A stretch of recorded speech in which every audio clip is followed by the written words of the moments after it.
बताया ख़ासतौर से लॉजिकली तकदीर, जिसको किस्मत, नसीब ये बोलते हैं, तो वो क्या चीज़ है। उसकी एक मिसाल दिया मैंने वीडियो गेम की।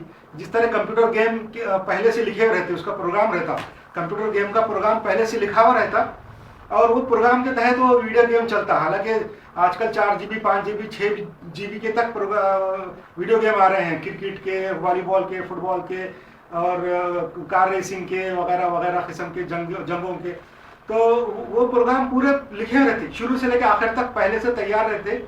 उसमें कैसा आदमी जीतेगा वो भी लिखा हुआ रहता, कैसा हारेगा लिखा हुआ रहता, हारने के बाद क्या क्या होगा वो भी लिखा हुआ रहता, कार कैसा पलटेंगी, 3-4 उल्टियाँ खाएंगी, वो सब लिखा रहता। किसी को गोली लगने के बाद कैसा खून निकलेगा, या कहीं धमाका की एक्सप्लोजन हुआ, कैसी बिल्डिंग गिरेंगी, वो सब लिखा हुआ रहता। और जीतने का भी लिखा हुआ रहता कि वो आदमी जब जीत जाएगा तो कैसे फतेह की खुशी होगी, विक्ट्री कैसी होगी और कैसे कैसे लोग चीयरिंग करेंगे, वो सब लिखा हुआ रहता।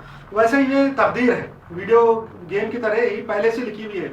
नसीब, आदमी का जो किस्मत है वो पहले से लिखा हुआ है, बिल्कुल वीडियो गेम की तरह।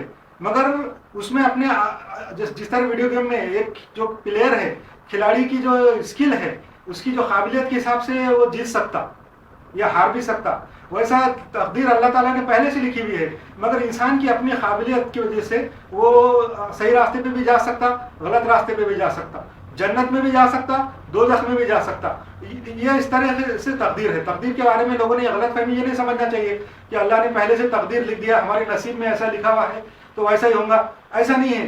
अल्लाह ताला ने इंसान को एक काबिलियत भी दिया है, करने का एक मौका भी दिया हुआ है। तो वो भी एक मैंने मुख्तसर तौर पे बता